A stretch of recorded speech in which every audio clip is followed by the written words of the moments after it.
Greetings, my people. Greetings, my people. I greet you in the words of Abibi Fahodier. Today is Tuesday, January 18th, 2022. And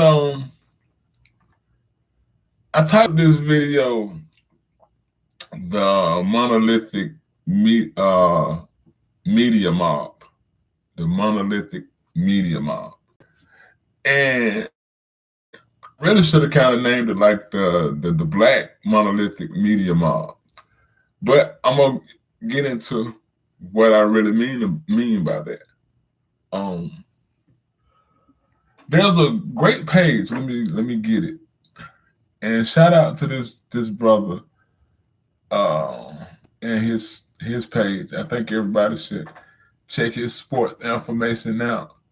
He does a real good job of providing like real quality information. And he's very, I don't like to say professional, but he's straight up with how he gives his information, and I respect this guy for his. It's called. Let me see. I'll get it one more second. It is called Dreamers Pro. DreamersPro. And it's a YouTube sports channel, and I really like it. I really like how he gives his information. So shout out to that guy for giving his information. But he showed a video that it was Charles Barkley and Shaquille O'Neal, and they were talking about the jab or the Fauci and Kyrie Irving status on taking that, his vaccination status. And in it, okay, this is what I want to say. And before I really, okay, the monolithic media mob. So we know monolithic is like this rigid, tight way, this basically one way in a sense, how I always equate it, of thinking.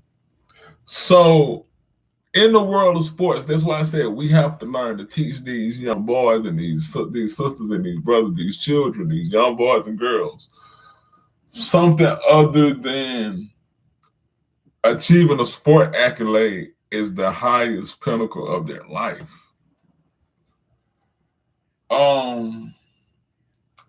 And they were the media, they were interviewing Kyrie, and they was asking, due to Kevin Durant being injured, and stuff like that, they were kind of alluding to Kevin Durant being injured.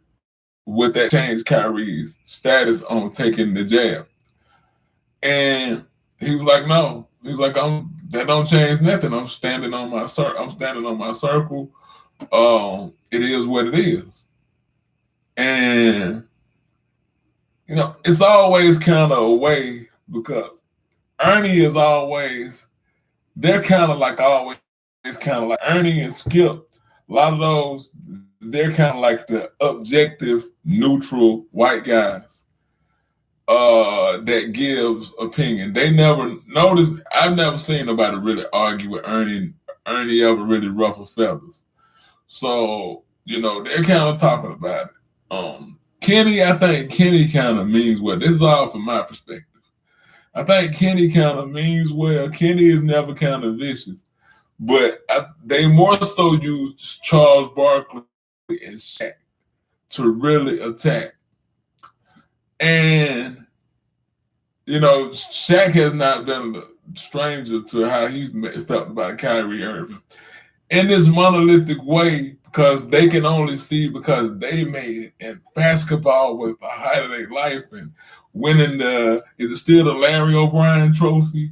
Winning this trophy and having your name cemented in a legacy. I get that. Listen, I always say I went to school. I have a degree in sports broadcasting. So that was my first love. And But when I found out really and I start to understand the plight of my people, that field kind of took a back seat of me really pursuing that. And I don't knock nobody that's in it, but you kind of have to. I take that back. You kind of have to, because it's not like they don't know. And it's one of the things that I can appreciate. And I'm gonna use his name. Everybody say, "Oh, you speaking his name." I can appreciate Kwame Brown for starting out and being one of the ones that talks about how the media attacks black people, black boys, black girls. That's what made me ride with him on that wave. Like, yeah, bro, yeah, stick to that. But anyway, this video is not about that, brother. Um, but yes, to really bring more light to that and how they just continue to. I remember at one time they were discussing it, and Shaq was like, "Oh, I would fire him. You know, I would fire him." And notice, Shaq always has this aggressive energy when it comes to other players. And um when you watch Gilbert Arenas, and Gilbert Arenas, he was on Tommy Sotomayor, and they had a interesting interview. Now I only watched one part because it's only so much of Tommy Sotomayor I really can take. Um, but something Gilbert Arenas did talk about was the player development.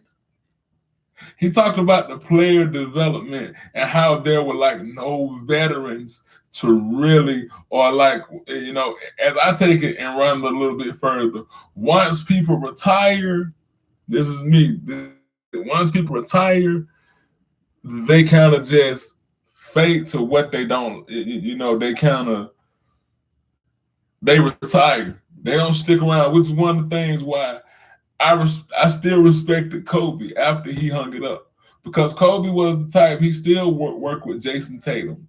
He still would work with Devin Booker. He still would work with Kyrie Irving. And a lot of times where I have criticized, and y'all act like we can't criticize, everybody criticize. I get criticized. But one of the ways I criticize Shaq is because when you started this, notice how aggressive he was with Dwight Howard with the whole Superman. Notice how aggressive he was with JaVale McGee after continuously trying to shame JaVale McGee on his Shaq and the Fool. He would constantly try to make JaVale McGee the butt of the jokes over and over and over. And JaVale McGee said something. So Shaq takes this approach, this aggressive approach, where you want to fight these young boys, or you want to get physical, or that's the way your energy comes off. Instead of us understanding, because this monolithic media mob, get your words together. This monolithic media mob, it comes after you. And I'm getting back to what I'm talking about this jab. It comes after you. Okay, if you're not one of the ones, there's a couple of them. Kendrick Perkins is another one that really never cared for Kyrie Irving. And you could tell in their energy, they're like, remember when Kyrie Irving talked about telling the players to get their own league? This is how we train our boys to understand nothing but that basketball plantation. He was saying, let's start our own. And then what they say, well, the country is divided. This is how you know they neuter black men. Well, the country is divided. Well, we already divided enough as a people. Where have we ever been united? Y'all have this grandiose illusion of this unity, and we are Americans. Y'all foundational black Americans. All y'all goofballs. Y'all have this way of thinking that because you feel like you have a claim and stake in America, that ain't for me. I'm African. It's not to debate what I know I am. It's not to debate what you know you are. My only thing comes in when you step on very disrespectfully of what I'm talking about. You get what I'm saying? So in this one way, we have this way of thinking that America is this kind place to us. Do we not pay attention to anything? But that's why that media mob is there. It keeps you engulfed. Which is why I felt like there was something bigger for me to do than talk about Kobe Bryant, who was my favorite basketball player all time. That was my generation, Michael Jordan. To talk about LeBron James, to talk about full time. You get what I'm saying? Full time to where you're consumed. This is your job to sit here and talk about sports. And a lot of times we can't get mad at these young boys. We can't get mad at these young boys that ever since they were old enough to walk, we trained them to get in there and throw a football. They eat, they ate, they slept, they breathed, they read. Everything was football, baseball, basketball. How come Elon Musk don't have his children out there on the basketball court? Now, I'm getting to this, continuing with my media mob. But how come Jeff Bezos' children not out there really trying to give it all they got? You see what I'm saying? Because that's why I like that movie Blood and Bone. It's a movie, I don't know if it's on Netflix. I think it's on Netflix or something. But it's called Blood and Bone. And it has Michael J. White in it. And it's a martial arts movie. I also like martial arts. But there's an interesting scene where Michael J. White has worked his way up, and this the guy who they have as the quote unquote villain of the movie. He wants to use Michael J. White to fight $1 million fighter. So in this, he goes to the rich white man. Now these are the ones. If anybody remember this scene, these are the ones that's, in my opinion, God, because y'all get so uptight. You don't have your facts. I read your comments. Appreciate the comments though. These are those type of white men that you see in that scene. Those are your Gucci's. Those are your Louis Vuittons. Those are your rich designers. Those are the rich white men that really we never see. You see what I'm saying?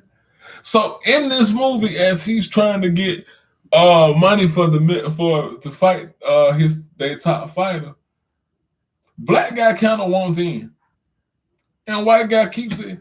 He said, "Hey, we have no use for y'all outside y'all." If I'm paraphrasing a bit, I'm paraphrasing, but we have no use for y'all, meaning black folks, outside of y'all high flying acrobatics and y'all entertainment. And he said something to the nature of, "You wouldn't set a place at the table for your dog to eat now with you." That's a strong scene. That's a strong scene. That's a telling scene of how these rich, I would say NBA owners. Well, like when Donald Sterling came out, that he was the only one. A question for the comment section: how many prejudiced races NBA owners do we think there is? They're NFL owners. Think about those two. Well, how do y'all really think Jerry Jones feels? I'm getting to this mob, and I'm not done talking about how Shaq is. So what I'm saying is, we breed these boys. It's not their fault. My son, he put out what I put in. The input was the output. What I poured into him, this is why we got to understand as parents. What I poured into him is paying off today. And I'm real. It was not African culture. because I had to find my way to it. So the media mob's job is not to let us know who we are culturally, to let us know who they are, even though they can do this hypocritically and kind of funny. They can let you know who they are the whole all while not letting you know who they are. You just got to be wise to understand. See, we want to debate the semantics so much. So when they put people in place like Shaq and Charles Barkley. Now remember, I come up in the 80s and 90s, so I remember what Charles Barkley and Shaq was like both as players. And if Charles Barkley was playing right now, he would hate himself as the commentator that he is. Shaq is programming the people because they program you. That's why I always talk about to the person that said in my comment section on the and y'all got a little too y'all is a part of that same thing too, this monolithic media mob. I made one video about Kwame Brown. Yes, it went up to 1,000 views. Not my thing. And I'm not a person, I've been dealing with negative comments. But it's how y'all come. Just disrespectful, cussing, name calling. Is that necessary? Is that necessary? So, how y'all kind of also are, you need opposing views to have conversations. Just think if everybody agreed. We can't say LeBron James is not the greatest player, which he's not in my opinion.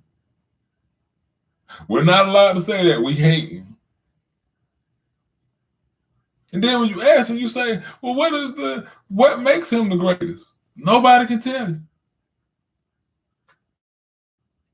So in this monolithic way that we are induced with ourselves, we sit here and like, oh, you gotta say this.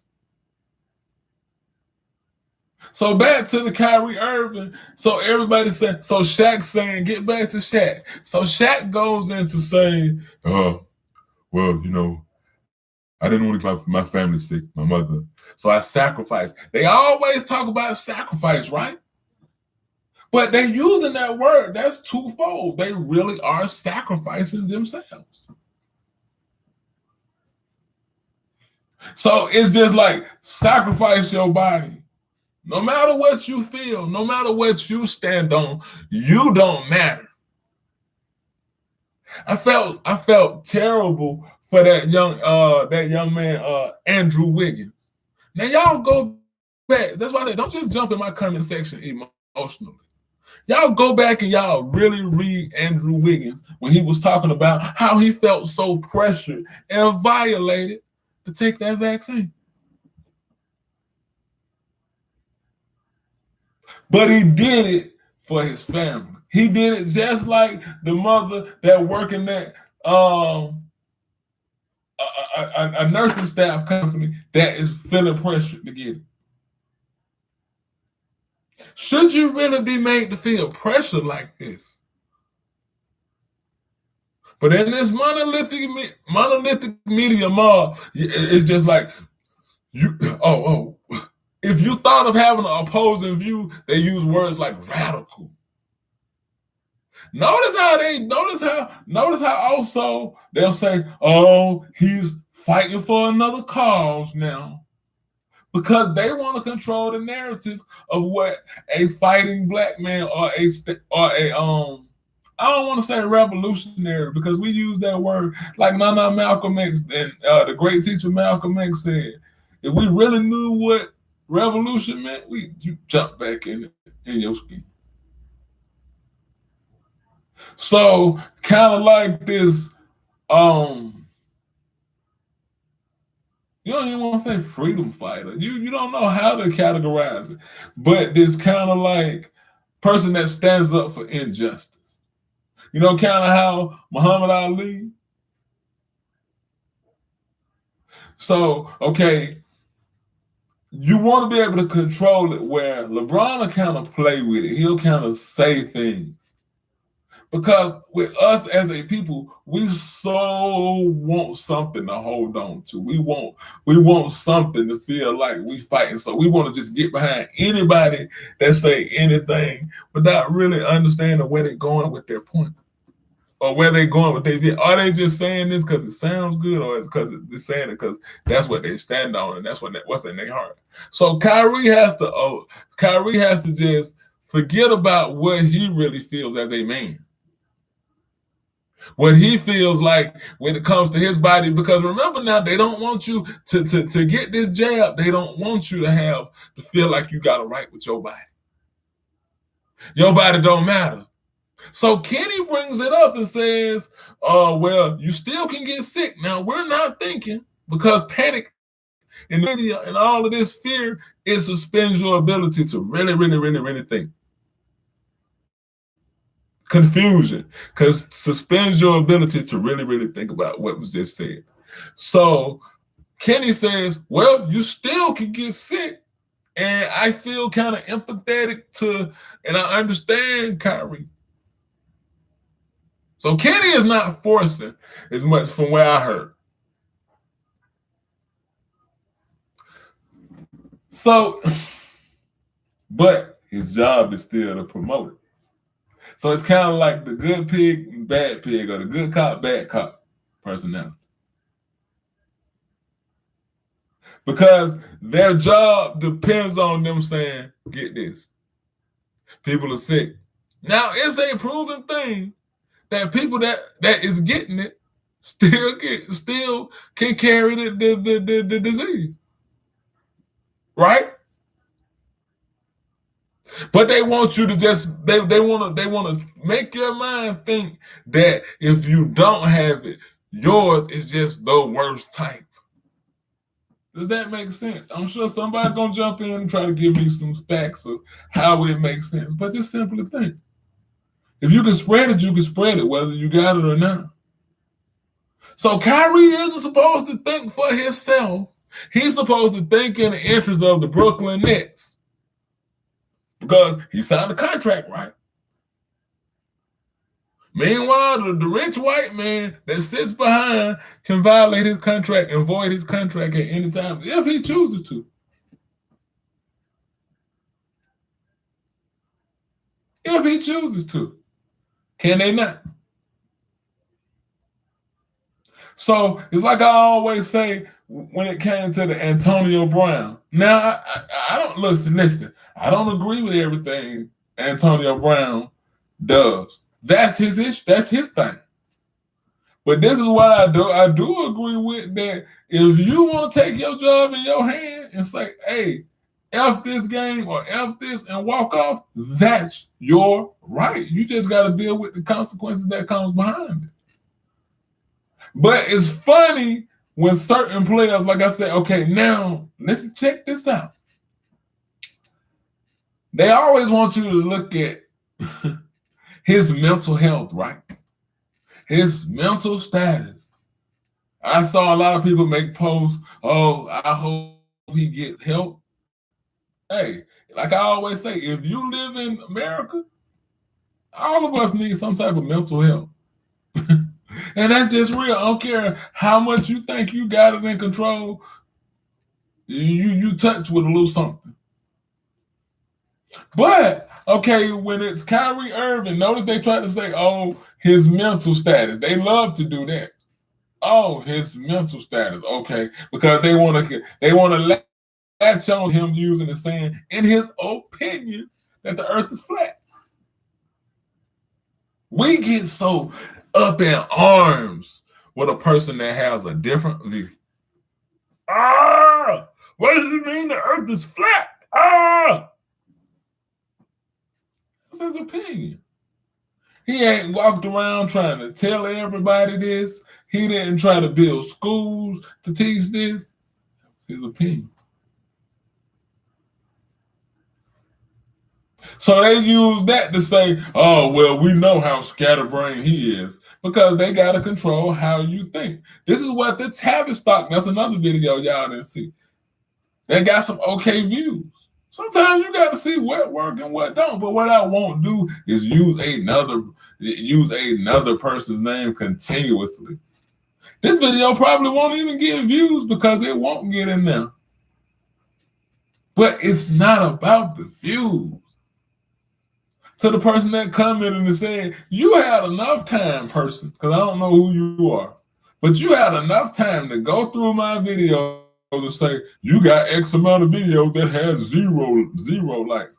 If you listen to them, and I say this, I said it in my video the other day, that I like it when nobody's watching right now.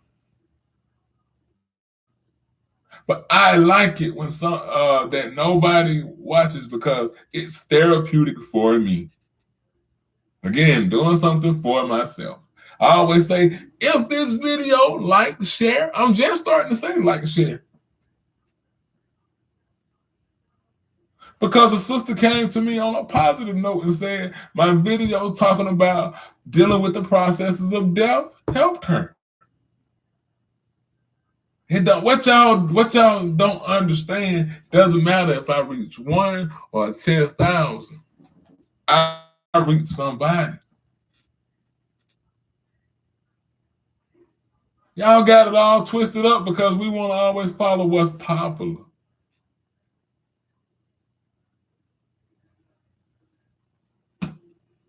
But again, okay, so he's supposed to just suspend how he thinks and just sacrifice yourself. Why are you being so selfish? Has anybody really researched the gain of function? Ask Anthony Fauci what the gain of function is.